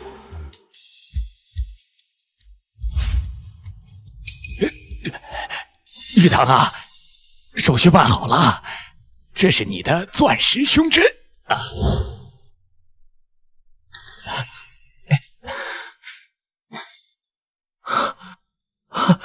来，妈给你戴上。那个，这表，谢谢啊。哥戴着真好看。女儿啊，爸，今天谢谢你帮我拍胸针。应该的，只要你喜欢啊。爸，你不是说来拍卖会给我买东西吗？结果什么都没给我买，你给他拍。你嚷什么你啊？那雨堂不是你亲姐姐吗？那拍个东西怎么了？她算哪门子姐姐？不过是贱人生的贱种罢了，早就被扫地出门了。她凭什么花我的钱？宋若薇，你说话注意点。你们父子俩今天怎么回事？一个个都向着他，他给你们灌什么迷魂汤了？他算什么东西？要不是我看不上江慕言这个活死人，他这种土包子早就烂在贫民窟了。你发什么疯？雨堂和江少的婚事是奶奶定的，跟你有什么关系？爸，他打我！打得好！再胡说八道，我也要打你！好，你们给我等着！雨堂，你妹妹小，不懂事，平时你在家里打她、骂她、欺负她，我们母女俩也都认了。可是当着这么多人的面，你不能给你爸个面子吗？我知道我的身份上不了台面，可是我在宋家没有功劳也有苦劳啊，就算再不是怎么样，也不能当着这么多人的面。你退违禁这种手段我见得多了，但像这种明晃晃的把指责挂在嘴上，装柔弱还装得这么娇柔造作，真是少见。就你这种水平，还想让我们当枪使，也不嫌丢人。一看就是小三上位，一般有修养的正室夫人，谁像她这样？哼，你们不知道啊，不仅是小三上位，这以前还是按摩店给人洗脚的。哎呀，这还不够丢人！明哲，替妈说句话呀！我当是谁呢？这不是宋明哲吗？我儿子朋友的朋友。怪不得我儿子最近泡吧飙车，原来是沾上你这种人了。哎呀，怪不得呢！我家老儿一有空就往你家跑，回去我可得跟他说一说，离这种洗脚间比养的树子远一点。明哲，孙阿姨，我是我爸原配的亲生儿子，跟你好像不太熟吧？所以你和我爸的婚事，我就不掺和了。听听，人家原配生的儿子还不认他。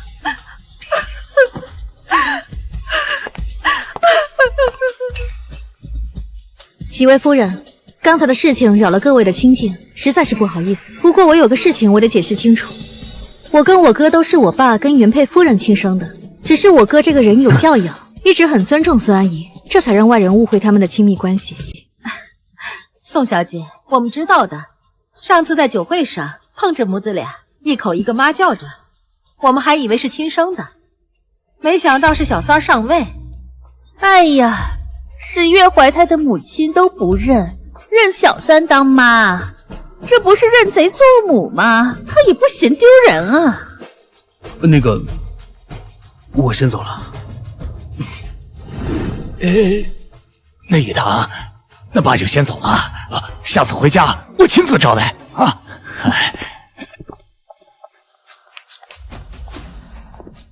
王管家，大小姐，把宋明哲认贼作母的消息传播出去。还有，堂堂宋家大少爷，竟然是洗脚婢所出，这2条一定要散播到他的圈子，特别是他死对头的耳朵里。是。还有，告诉宋明哲，就说孙美芳怀孕了。好的。走吧。各位请留步。等会儿，你媳妇儿好像有点麻烦。小姑娘你好啊。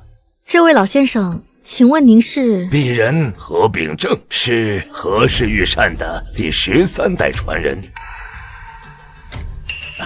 别紧张，我是特意来找江大厨的。我？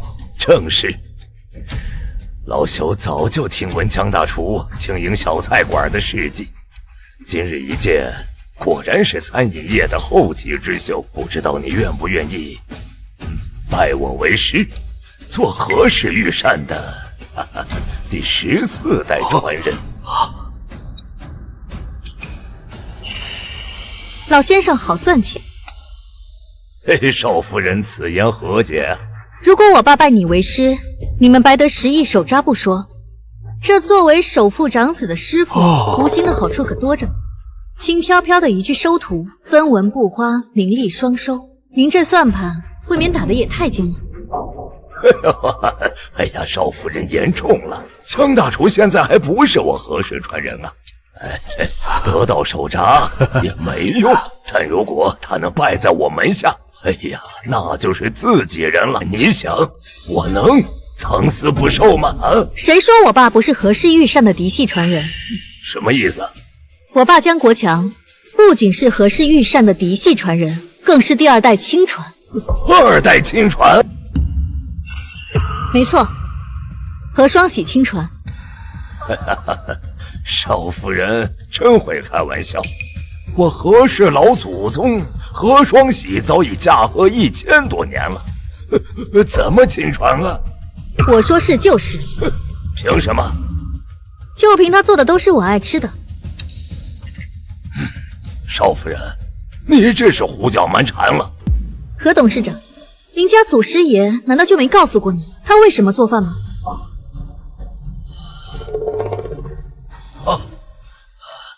那当然是为了惊艳天下美食，传承御膳技艺。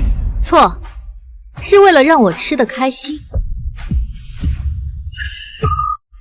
少夫人，您不同意就不同意，我家董事长都80多岁了，您何苦戏弄他？我没戏弄他，只要是符合我的口味，让我吃得开心，就是正宗的和氏御膳。少夫人，你不接受他拜师，我可以理解，但你不能拿我何家祖师爷开玩笑啊！你要是不信的话，自己去底下问双喜。宋玉堂，你别太过分！我承认，江家在云城是有些势力，但我何氏也差不到哪里去。无缘无故将我何氏祖师爷的遗物不归还也就罢了，现在竟然这样羞辱人，真拿我何秉正当软柿子捏吗？什么叫抢？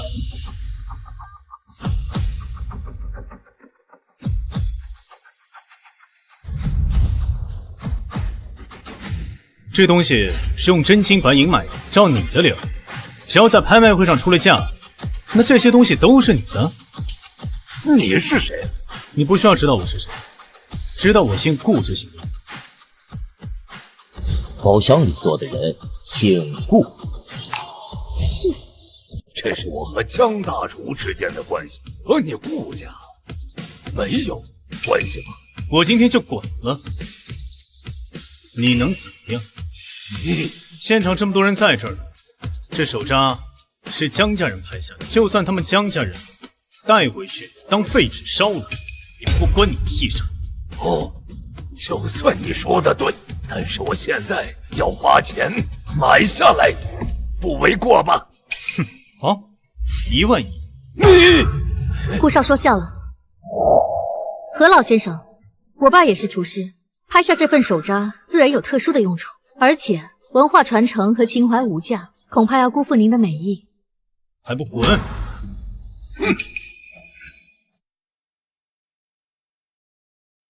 多谢顾少。客气了。媳妇儿，你有没有觉得他有点眼熟啊？是有那么点儿，好像在哪儿见过，而且声音有点熟悉。宋小姐，我还有事儿，我先走了。不对，越看越眼熟。我想，你去看看。哎，你好。看错了。哎，也是，慕言怎么可能突然就下地自如了？哎，来了。姨奶奶、叔叔婶婶、弟弟妹妹，晚上好。跪下！我做错什么了？为什么要跪下？爸，闺女年轻不懂事，都是我干的。爸，我自有分寸。唉，雨堂啊，拍卖会上的事我们都听说了，你在外边嚣张跋扈，人家说我们江家，又不长记性，一个跳舞的外室，谁跟你我谋？宋雨堂，你疯了吗？谁给你胆子点天灯？要是遇上死磕的，你想让江家倾家荡产吗？如今不仅不知错，还敢打我妈！我想点就点，跟你一个庶子有什么关系？还有，我在我自己家里打一个外人，有何不可？那你也不能在拍卖会上点天灯啊！我一个年轻的小媳妇，一个贤良淑德的传统女人，要不是有一个当家的失职，一个当爹的失职，何需要我在拍卖会上抛头露面？是我让你去的吗？啊！你还好意思倒打一耙？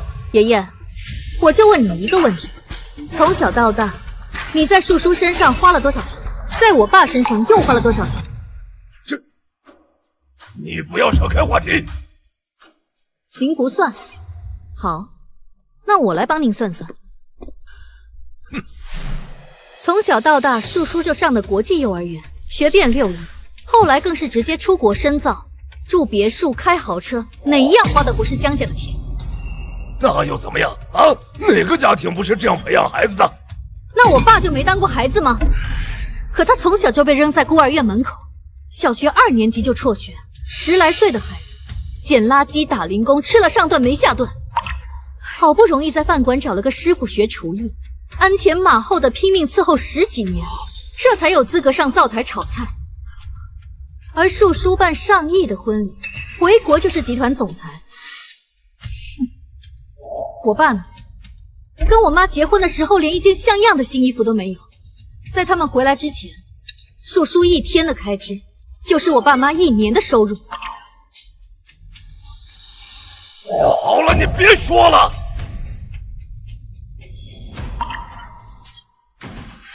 怎么说？国强是恨我了，都怪我，当年真是太爱你了，又迫于压力不能和你在一起，于是我就忍痛割爱，让亲生儿子替代我陪在你身边。好了，行了，我就知道你这是后悔了。我走，我现在就走还不行吗？如果你要走，我绝对不拦你。哼！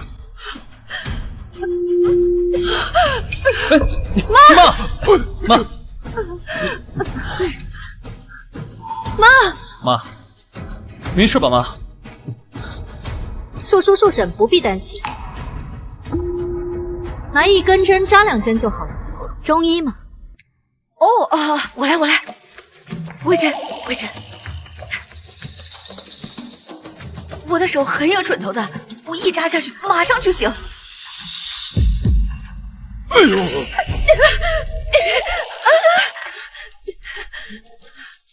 哎，老头子，你有没有看到你奶奶那副做派，和咱们家对面那个按摩店的女孩子很像啊？好看是好看，就是岁数有点大，好像有点奇怪哈。胡说什么？你别扯开话题，说天灯的事儿。把东西拿进来。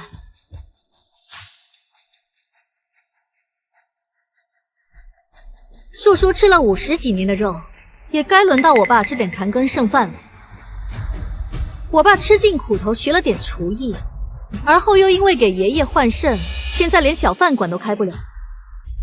我买这一个厨神食谱，为他争了一个御膳传人的名声，就是为了怕哪天你把我们赶出家门，我们流落在外，父亲还能重操旧业，养活我们这一大家子。您觉得过分吗？我不同意。您花了多少教育经费，在公司试了多少次错才有今天的成绩？这点天灯的钱，就算是给我爸的教育经费了，你也要争吗？拍了就拍了，这笔钱由家庭的教育基金来出，就当是给国强补偿的教育经费。他以后要是做点别的，都行。爸，大哥小学都没毕业，他能干什么？青雨呀，你吃了50多年的肉，难道还不让你大哥吃点你吃不下的残羹剩饭吗？散会。这就完了吗？你还想做什么？爷爷，我承认，自作主张点天灯是我的不对，可您还没问我为什么要点天灯呢？宋雨堂，你是不是老年痴呆？不是你说要给伯父一个保障的吗？错，因为我没钱，所以这笔钱要从家里出。不是，你没钱你点天灯，你有病啊你！这个问题问得好，所以我为什么会没钱呢？有话直说。这个问题就得问我二婶了。我老公慕言是在谈合作的路上出了车祸，按劳动法应该算工伤，就算没有工伤，咱们江家应该也有医疗基金。可为什么偏偏我老公躺在 ICU 里，生死未卜，最困难的时候账户出不来钱，最后还是我婆婆用自己家的钱垫出来的。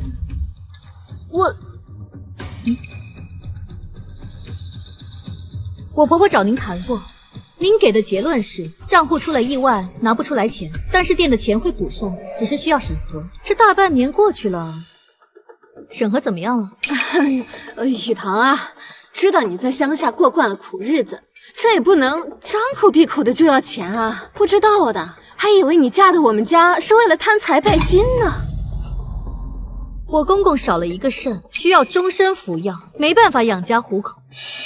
我婆婆呢，需要贴身照顾她，所以也没有办法补贴家用。我老公慕言为了江家鞠躬尽瘁，到现在生死未卜。如果婶婶非要说我们的话，倒也无妨。只是我们这一家人老弱病残妇孺，实在是走投无路，还请婶婶大发慈悲，为我们指一条明路。宋雨堂，那江国强不就是给爷爷捐了一个肾吗？有什么了不起的？你不要整得全世界的好像欠你家的一样。雨堂啊，古话说得好，施恩莫图报，更何况大哥是给自己亲爸捐肾，你总是拿在嘴边上说，这就有点挟恩图报，忘恩负义。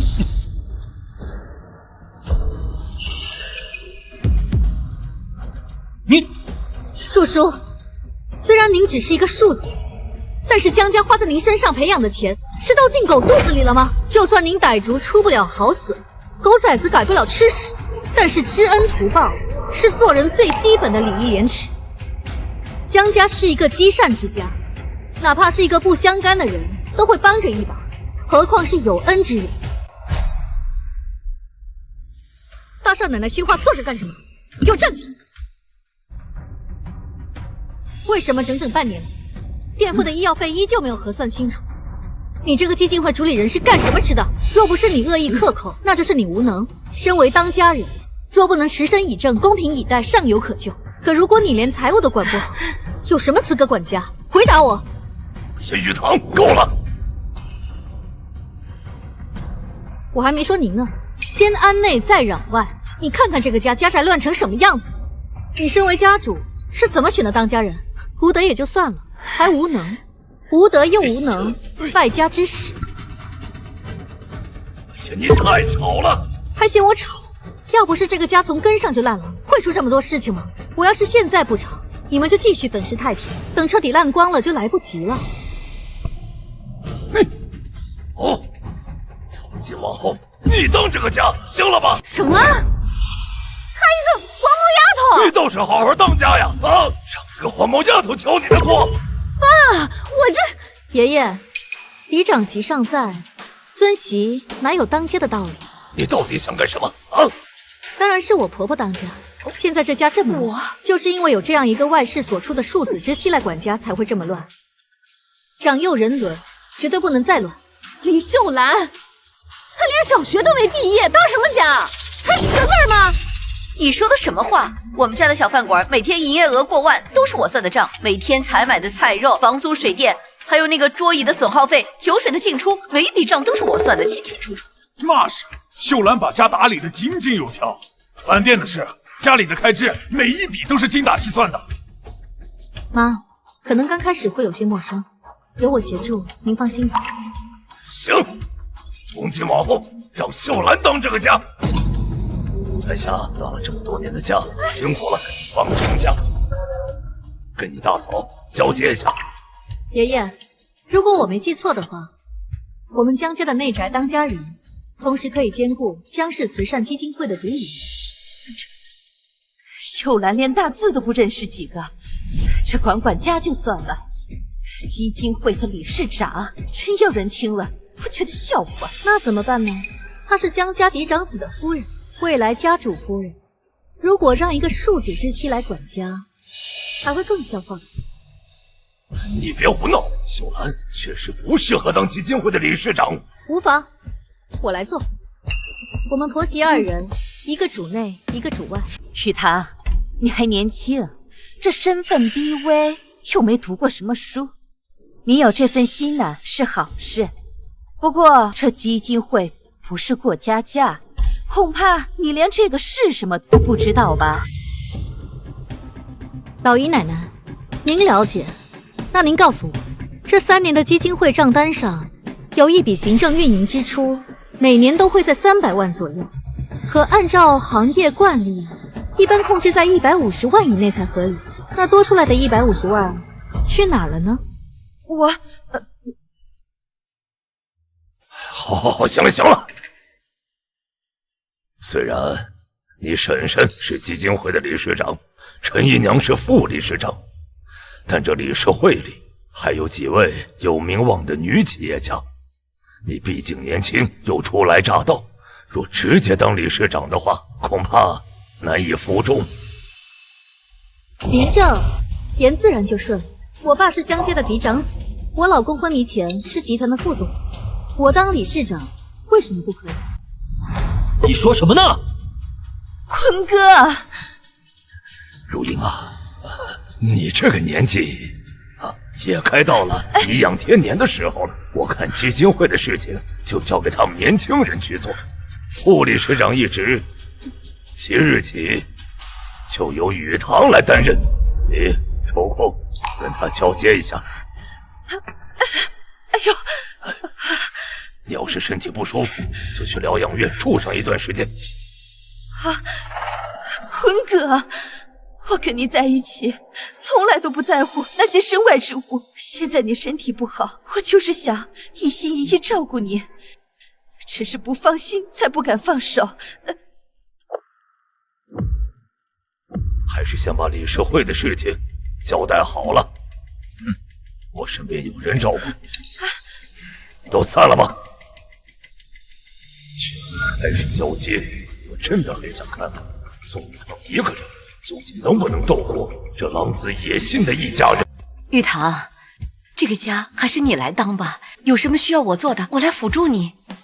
妈，你别妄自菲薄，我观察过了，除了每周管一下账目之外，基本上没有什么别的要干的事情了。而且王叔在咱们家这么久，有什么不懂的，您可以问他。别给闺女添乱了，她现在接了基金会的活，要去资助那些贫困的孩子，干大事呢。是啊，妈，您别忘了我在商场跟您说的话。也不知道慕言什么时候能醒过来。我今天就管了，你能怎么样？说不定快了。那我就试试吧。环环相扣，步步为营。挑拨宋家内斗，只是微不足道的顺手；点天灯是饵，引出自家的困境；哭穷是刀，直指吴彩霞的苛待；步步紧逼是网，把管家权收入囊中。这还不算完，他真正的目标竟然是慈善基金会。别人斗了一辈子都没斗明白的事儿，他一个晚上全办完。我媳妇儿简直太厉害，太聪明了。喂，江总，卡车司机的妻女我们已经找到了。好，秘密安顿好，千万不能出差错。是。另外，江晴雨有了新的动作，似乎要联系我们恒星。如今他们一家丧失管家权，找上恒星是意料之中的事儿。先调他们一下吧，把恒星合作的消息发布出去。是。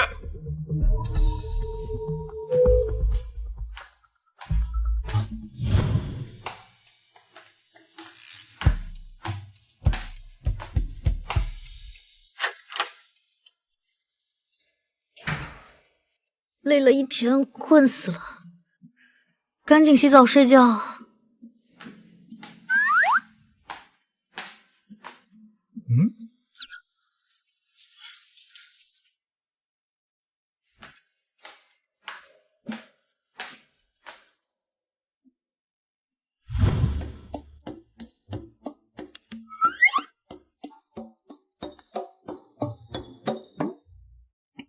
怎么这么好看？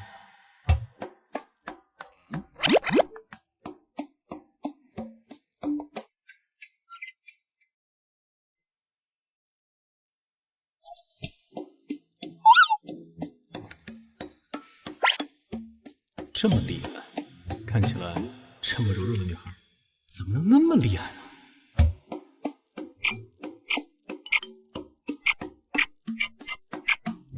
太喜欢了。老公，你准备装植物人到什么时候？一定是假的，假的。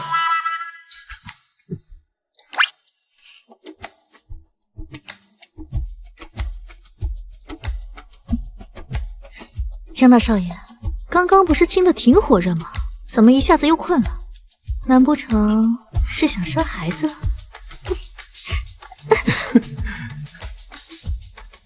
生，现在就生。